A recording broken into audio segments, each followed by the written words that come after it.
Welcome everybody. I hope you guys are doing well. We're joined today with Spencer of Underoath. Dude, how you doing today, man? What's up, man? I'm good, all things considered. Like I just mentioned, I don't know if that was on here or not, but yeah, our we're Mhm. 6 in or something, give or take. Uh, Brand new bus, Yeah. on the road. Wake up yesterday on the side of the road, the radiator blew out. So we had to, the gear went ahead, Mhm. gears on an 18 wheeler. Right. So it's at the show. We rented two minivans from Enterprise, Oh shit. drove drove 3.5 hours. So I'm a little discombobulated, but we had a day off to kind of recoup, and hopefully the bus will be here tonight. Fingers crossed. Otherwise, we are driving another 4.5 hours and meeting the bus the following day. So, you Jeez. know, it's very much like 20. We're doing a 20-year tour right now, Yeah. and it's very 20 years ago. It's Nothing's changed. I was gonna about to ask because I mean chasing safety, dude. It's been 20 years. That's fuck. Is that trippy for you? Because it's trippy for me. I've been following you guys for fucking ages, but Yeah, it's weird. It's weird because it's like at times it feels like it was yesterday, Mhm.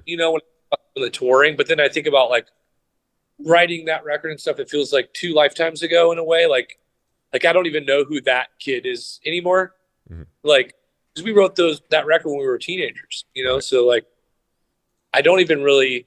It's hard for me on that one because like Define the Great Line, we play songs off that. Anything from Define on, I can still like really grasp onto because it was like a lot of it was my personal demons that you know we wrote about for the rest of our career. Chasing Safety really wasn't that. We were just these innocent boys that didn't really have much experience in life, and we were just writing songs that we thought sounded cool.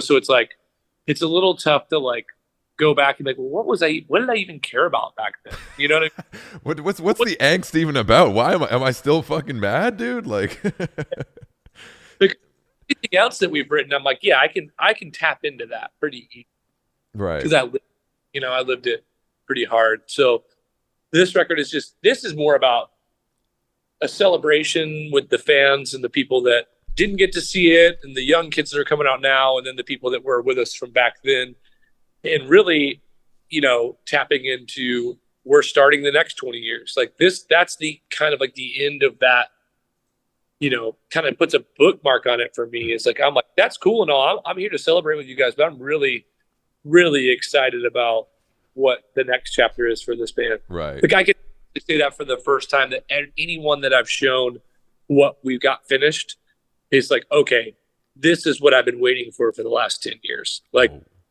So I'm excited about the next chapter. The For sure. next chapter. Well, dude, the new song "Teeth." Like, I was throwing that on, and again, I know you guys have experimented a lot, and I really appreciate about that, you guys, because like obviously you come from the roots, the post-hardcore, metalcore side, and then have evolved over the years. But you guys went like electronic D&B, a little edgier in that capacity with some rars here and there. Like, what was that decision? Because it was cool to hear. Like, I love that nowadays music is very genre fluid, and I feel like you guys just went like, fuck it, let's just go for it.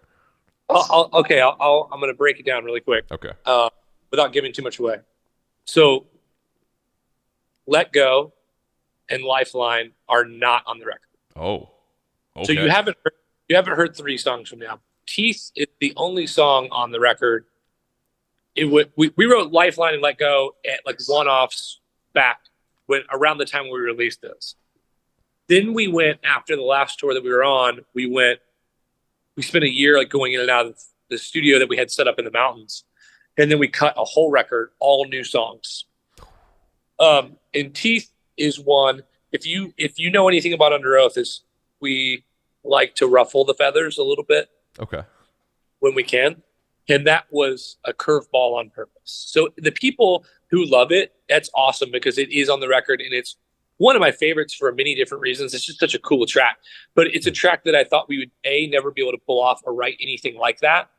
Mhm. And where it falls in the album, it makes sense because if you have been following Under Oath for a long time, we make our albums have this flow to them, right? Like Yeah. there's always the really heavy songs, and then there's like the jammy shit in the middle, and then we bring it back up before we can.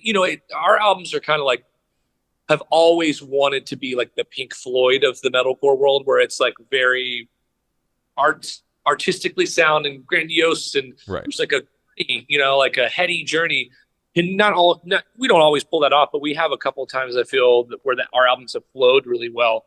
And again, we were kind of trying to do that on this record. And if it means anything, it's track 7. Okay. It's in there. So think about what Underoath does. And obviously it's going to be an evolution of Underoath times 100. And everyone I've showed this record to has been like, man, so this has been my favorite record since Lost, or since Define, or since, and I stand by everything we've ever done. But I can honestly tell you, like, so when we made Define the Great Line, we didn't know what we were doing, but I remember listening back and being like, fuck, like something special happened. Right. Like I knew, like, I didn't think it was going to be big. It wasn't about success. It wasn't about like changing it. I just knew that me and my friends had done something special, and I could feel it when I pushed play. And I haven't had that feeling again until right now. Damn. And I've been proud, like I said, I'm proud of everything we've ever done, but like, and I stand by everything we've ever done, but this feeling, so I think something special happened. It was the first time I remember we were starting the record, and I don't even know what we're supposed to be talking about in this interview. I'm just going to blab. Dude, people come on here, we shoot this shit, we talk metal, like it's all good. Go. There's a buddy of mine and Aaron's, and he was like, let's go around the room. Everyone, let's just say what you want out of this record. And when it was my turn, I said, I just want it to be fun again. Yeah. Okay. I miss that. I miss having fun. Like, it's been so painful for so long, and there's been so much pressure, and there's so much. Underoath has to do this for their fans, or that for the label, or this for this guy, and this for that. It's like, I just want it to be fun. Yeah. And when I play, I want to be like, fuck yeah. Like when I was a kid and I'd hear scary, like heavy music, there was like this scary anxiety, almost like a thriller or a horror movie feeling that you got as a kid when you listen to something like early Dillinger, or early Converge, and Botch, and even like Marilyn Manson and Slipknot, like early Deftones. Like there was some sort of like, oh, what is that? And I don't know if it was being young, or I'm like remembering just discovering music for the first time, like heavy music for the first time, or what it is. But I'm like, something has been missing for me in my personal taste in heavy music for so long. And I'm happy that all my friends are doing really well, and it's taking off. And like this industry's, like, as far as heavy music goes, is pretty much crushing it. Yeah. But I'm like, I'm missing something. Yeah. And I need to find that for me. And I think we found that on this record. It's feeling, and it's and when I push play on this album, I'm like, yes. Like that's what I'm looking for when I want to hear heavy music. And I feel like I'm not getting that. How do I expect my fans to get that? Not saying that I'm the end all be all, but it's like, if I'm in the band, I need to feel that if I'm presenting that. So I haven't felt this way in a very long time. So it's really exciting. Dude, I love that. Your enthusiasm like oozes through this. That makes like me excited as a fan of just Underoath. I'm like, okay, like let's go. Which is really sick. Dude, we went and had a meeting with our label. We were in New York. We had a day off, and they sit and watch all the kids, like the trolls, like angry about teeth and stuff, and they sit around the lap. They like, these kids have no fucking clue. He's like, we are gonna blow their fucking asses away because they have to listen to the record for a month or two. They're like, right. Oh, this is great. They love it, and that's really what we wanted to do with that song. We love that song, but releasing that first is very polarizing because it's like, wait, where did that come from? And that was the point. And it's kind of like, we've done that in the past. I don't know if you remember, but like I told this to a couple of kids online, and it's like, what they don't remember is that when we released the first song off of They're Only Chasing Safety, we put out Young and Aspiring on Pure Noise or whatever, that Pure Volume or something, and it was on Facebook, and we got fucking crucified. Jeez. I mean, oh yeah, like kids were ripping us apart. The first time we released a song on To Find the Great Line, people were fucking pissed about that too. He's like, it's always, I don't think people remember, it's like the people that are sitting here screaming about their favorite record, I'm like, y'all don't remember that we got crucified for those too. So just wait, let it happen. Everyone chill. It's good. Just let it happen. And also, it's like, if you've been to any of our shows, we're going to play songs off of every record. I mean, we're even playing When the Sun Sleeps right now, which we haven't played in forever because this is an old tour. And we're like, hey, let's just bring it back. And we put it on the table for a fan voted set. Like we're doing Chasing Safety front to back. And then we do like 7 more songs that are 6 of them are fan voted. And then we play Teeth.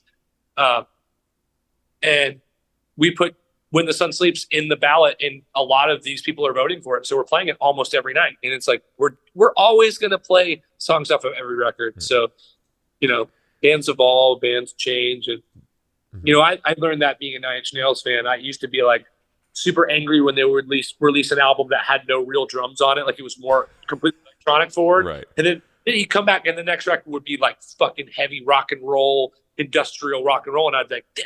And I learned that as a kid that like I was like, it's just whatever album he's making doesn't mean that's his complete identity. It's just that's the album he made, and he's gonna make more, and he's gonna make another one. He's gonna make another one, and then you zoom way out, and you're like, oh wow, actually, like all of this shit, it was just what I wanted at a particular time. Sometimes I didn't get what I wanted, but who am I? Well, I think especially metal bands now are much more multifaceted, and I mean, everyone grows up with so much different shit. It's just, especially in the 2000s, but the 10s, like a band was this. If you're a deathcore band, only do deathcore. Or if you're a metalcore band, you got to only do this.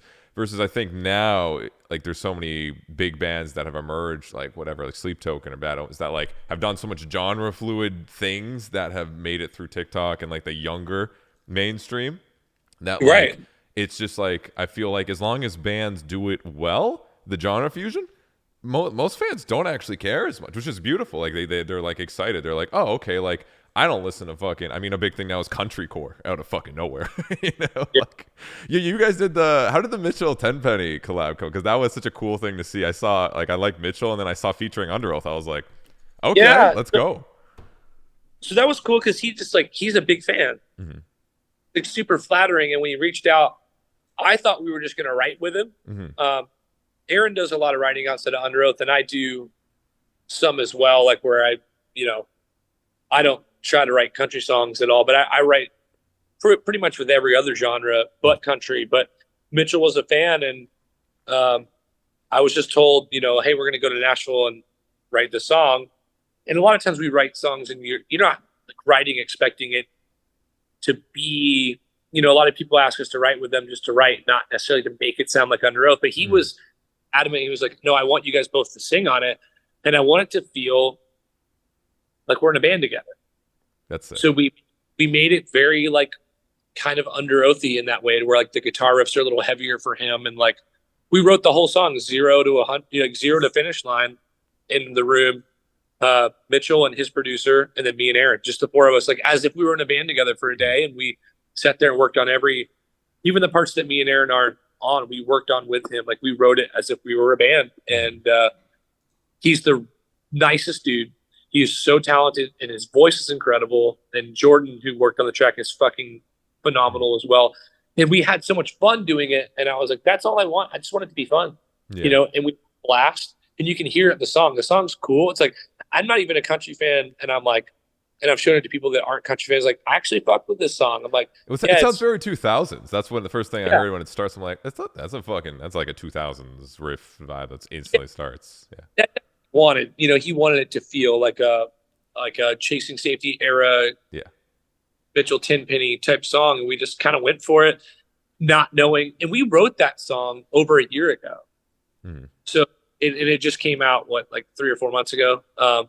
So we wrote that a while back, and I didn't know what the finished product was going to end up being like, but it was they stayed very true to what we did, and those are the vocals we cut in the writing session. Like, oh shit, it was cool. And then we later got the call to go do this music video with him, and he's such a great dude. I think it'll be really interesting for the country world the day where we get to collide on tour somewhere, and we get to come out and do it with him. We almost did it in New York, but we had a show at the same night on the opposite side of town. No. Like, all and we were going to they had a car waiting for us, and we were going to just jet over, and we were going to play it during his encore. But both of us had hard curfews at 11, and we're right now on tour. Our set's taking like an hour and a half. Oh, so okay. There was just no way. I was like, with traffic, we weren't going to make it, and they were going to stall, and those kids were going to get angry. So at some point, it's going to happen, and I hope it's on one of his like big country shows, and we shock some people because that'll be fun. Yeah, well, because it's the country world is getting more, obviously, like Hardy is the biggest example, I guess, from like the country standpoint, pushing it, and then the metal standpoint, like I don't know if you know Bill Murray or there's like I just heard that guy. Yeah, Johnny's fun. Well, he does it in like a fun way where it's like everything is visually a meme, and then the lyrics are really deep.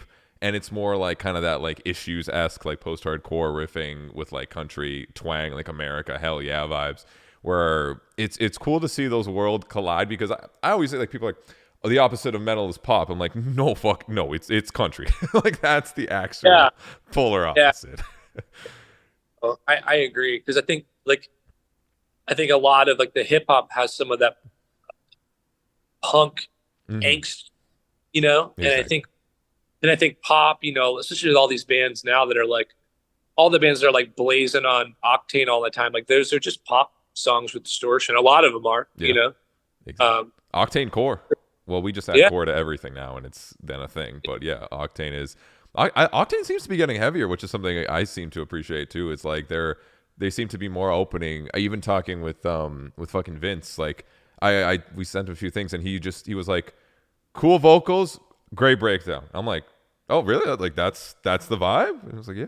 I was surprised. I was like, oh shit. Like, yeah, Octane is even kind of treading towards the heavier waters, being a radio platform that could play like a Nickelback, and all that.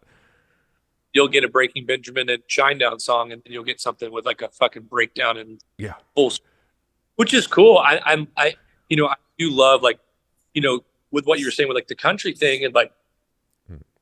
In Octane, like I just think it's a testament of the time where, like, when we started, it was very much like a metalcore band was a metalcore band, a deathcore band was a deathcore band, like screamo band was like, you stayed in your lane, and like, and if you were a scene kid, like you only listened to scene music, like you identified so hard, like you had the hair, the clothes, like like everything was just this thing.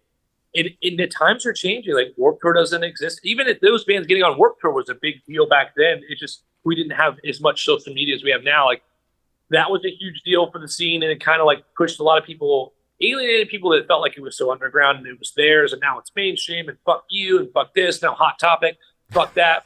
Hot Topic has nothing to do with anything other than just random anime stuff now and like pop-ups. Like, yeah. But now we're seeing, like, I think it's just a testament of, like, if you were to go to a popular heavy band, I don't know, go to our crowd, and go to a line. I'm interested. Actually, I want to get our content guy to do this. This is a good one. I'm going to get him to go down the line and be like, let me see your Spotify. That's a great idea, actually.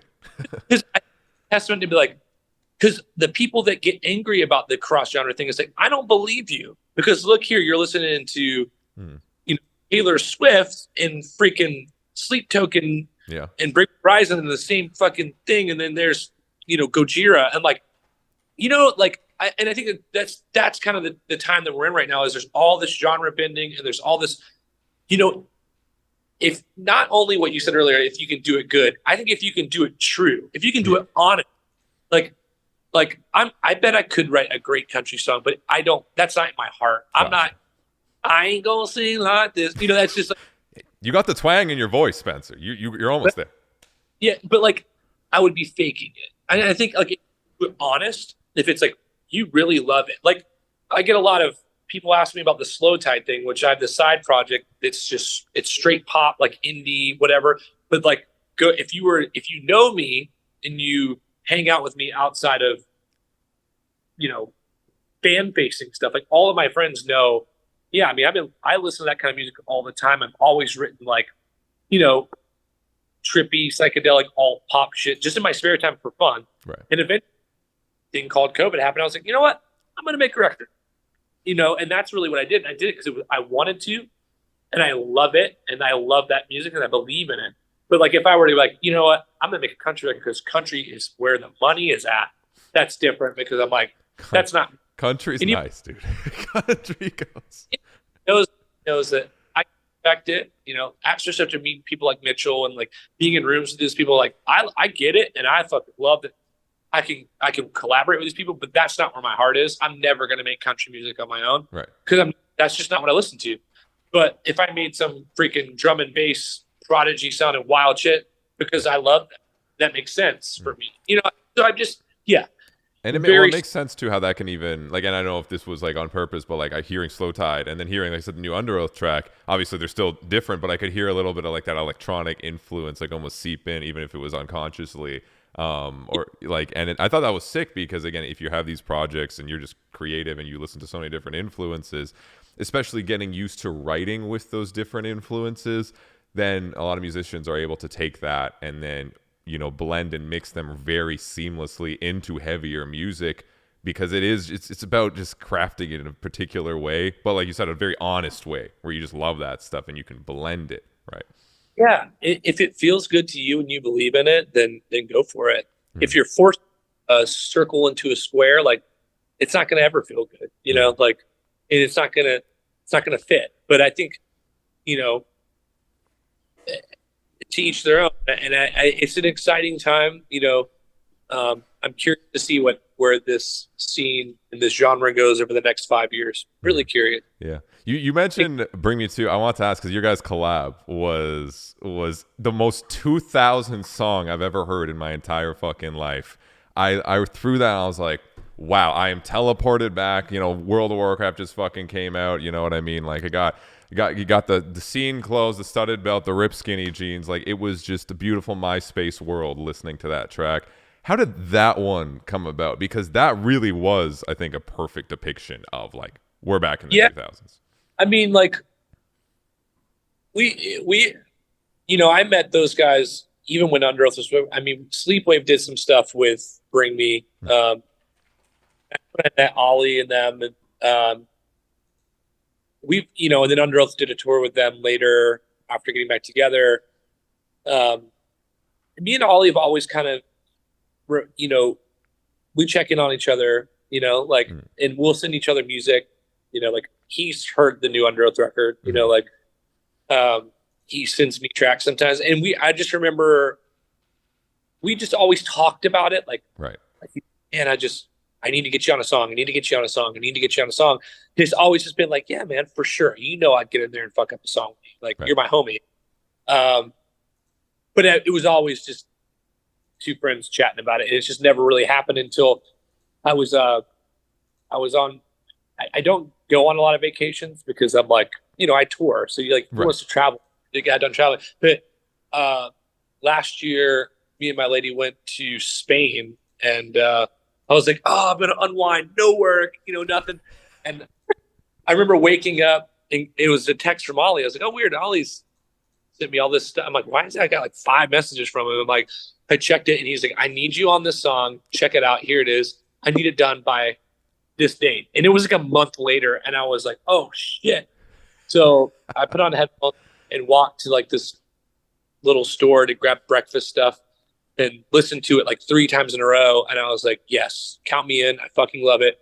And then I think we discussed, I was like, instead of it being like featuring Spencer, like it'd be cool if it was like featuring Underoath, like, and me and Aaron got both on there and like, made it like a 2-band collab more than just like a featuring me. And then I got home from that trip and I flew to Aaron's house and we started tracking on it and he was sending voice notes over and then we got on FaceTime at one point and like it was just a blast, man. He was just pumped to have us on it. And I think they were thinking that when they wrote the music to that song, they were working on that song, like they wanted it to sound like that era of and they're like, what would be perfect as Underoath is on this. So, obviously we happily did it and had a blast doing it. And I'm pumped on how it turned out. Like I love the dudes and I'm always rooting for them because they're They've blazed so many trails in this They, like, they know genre bending.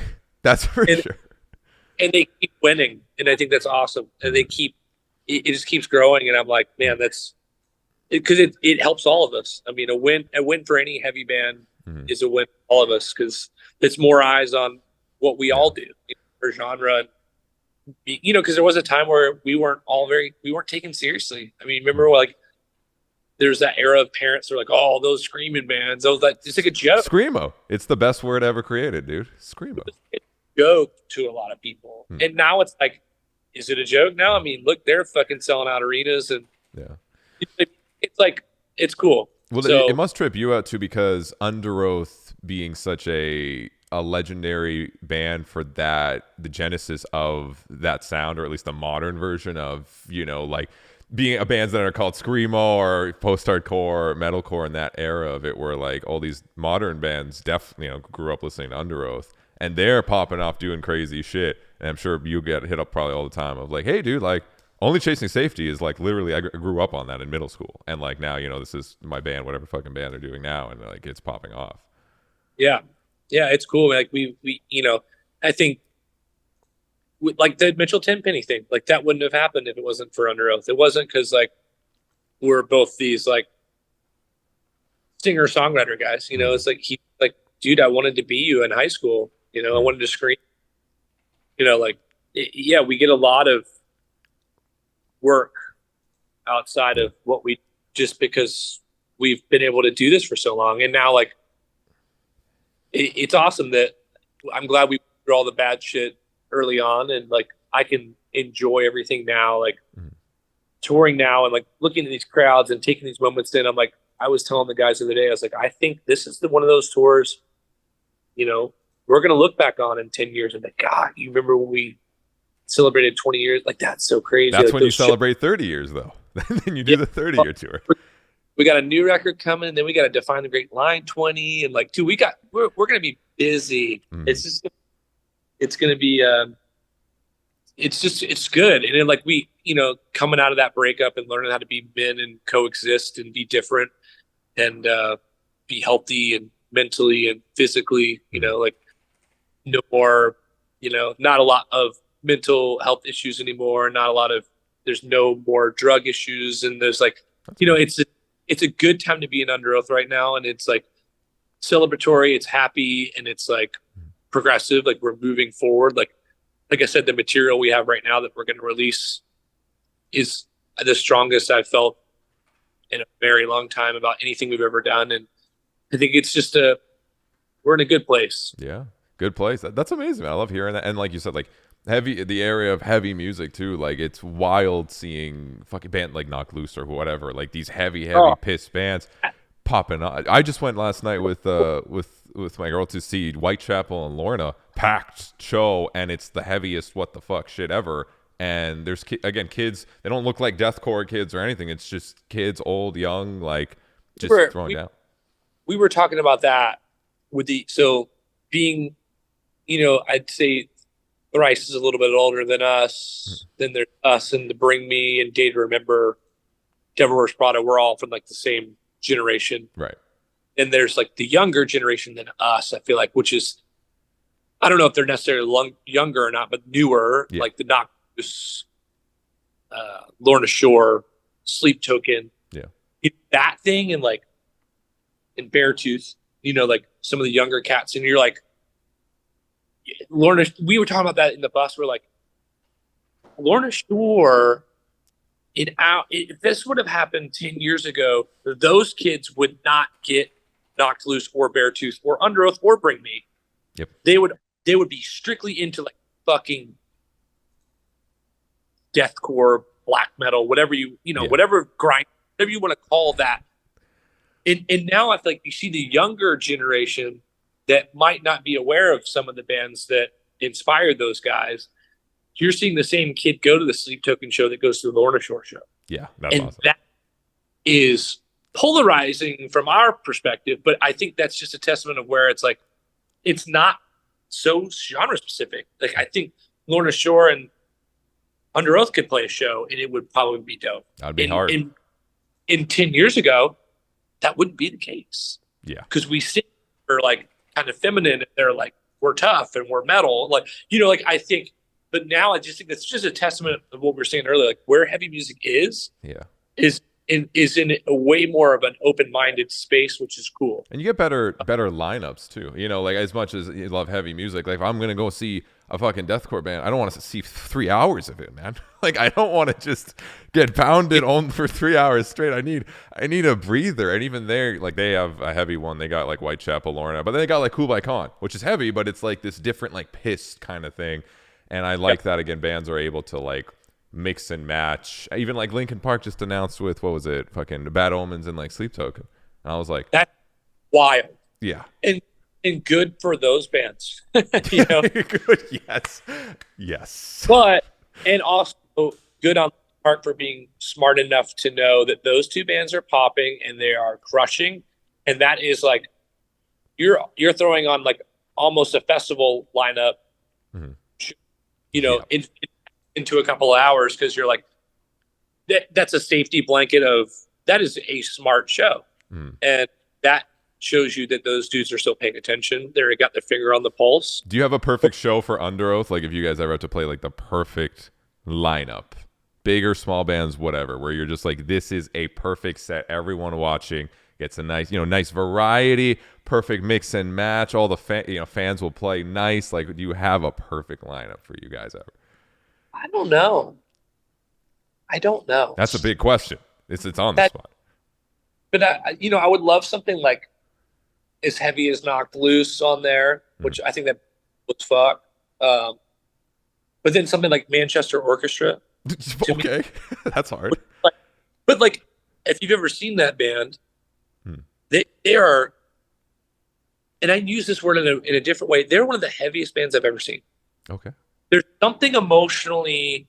I encourage, if you get a chance, you go see that. Like, I'm buddies with Andy and Brooks and a couple of those guys, and they invited me out, and I went, and my jaw was on the floor the whole show. It was so moving, even like it was heavy in just a really different way, and it was heavy. And I was like, I don't know if I'm feeling heavy emotionally, or because like rhythm section of the band, and like really hearing it in a live. And I was like, this is fucking incredible. Like my jaw was on the floor. Like that band was. That's one of the better bands that I've seen in a long time. I gotta check. But here you go. Manchester Orchestra, Knocked Loose, Crosses, Underoath. Oh shit! The Crosses pick instead of the Deftones pick. I respect that. Okay. Love Deftones, but they're way bigger than us, and they're fans of it. That's like kind of playing like Korn fans. Mm-hmm. I would love. We wanted to tour the Deftones since day one. Been my favorite band since I was in elementary school. But Crosses, I like the new Crosses has this heaviness to it, and the electronic side of it. Yeah. I think it's a show that like we could pull off well. Like Underoath and Crosses would be a dope show. That would be sick. I think people would get wild. Yeah, that would be sick. Awesome. Well, dude, Spencer, I know you guys are on tour again. Thank you for taking time to come shoot the shit, talk about new music and all. And again, I'm like seeing how stoked you are makes me as just a fan. Like I'm stoked. I'm stoked, dude. Let's go, man. Like new music. And I thought Teeth was a really like very well done singer. Again, I love electronics and like kind of the lo-fi ED&B vibe. So I was just like, I didn't expect that track to get like heavier during the moment. So I was just like, oh, if this is the vibe, like let's fucking go, dude. Like this is a great, it's a great workout track too. Like why not?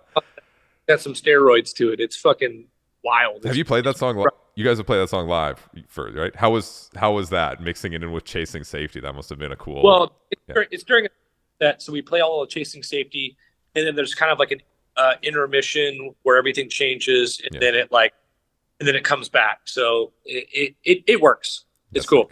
That's awesome, man. That we're always playing Writing on the Walls. In Regards gets voted a lot. There's a lot of heavier shit in the second set. So. Awesome. Well, perfect. Dude, I'm stoked for the new record. Stoked for new music, as always. Guys, go show Spencer. Go show Underoath the love. Check out Underoath. Check out Slow Tide as well, Spencer's other project. And go see them on tour. I'm jealous. Are you guys coming to Orlando? I'm jealous as fuck.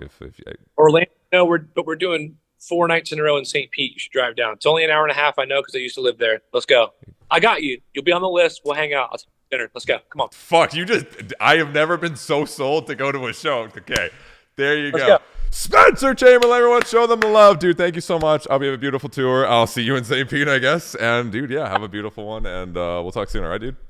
All right, peace. See you, dude.